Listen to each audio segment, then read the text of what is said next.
કચ્છ જિલ્લામાં જયા પાર્વતીના વ્રતો શરૂ થવાના આડે હવે ગણતરીના દિવસો જ બાકી રહ્યા છે, ત્યારે તે પૂર્વે જ શહેરની ફ્રૂટ અને ડ્રાયફ્રૂટ બજારમાં તેજી આવી ગઈ છે। ખાસ કરીને આગામી દિવસોમાં મોળાકતના વ્રતને કારણે ફ્રૂટની માંગ વધુ રહેશે, ત્યારે હજુ વ્રત શરૂ થાય તે પહેલા જ ફળોના ભાવમાં વધારો નોંધાયો છે।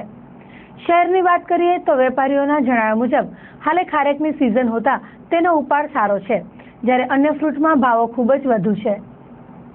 હમણાં ફિલહાલ લેવલ સારું છે। હમણાં ખારેકની ભરપૂર સિઝન હાલે છે, એટલે બધા વેપારીઓ ખારેક ઉપર જ છે અને સિઝનમાં બેસ્ટ હમણાં ખારેકની ગઈ છે અને સારામાં સારી હમણાં મળે છે ખારેક।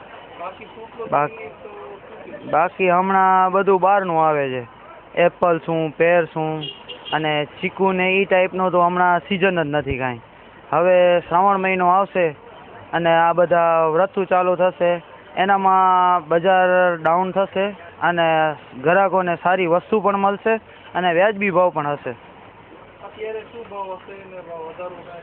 અત્યારે હમણાં ખૂબ ભાવ છે, સિઝન કોઈની નથી અને વસ્તુ સારી નથી મળતી।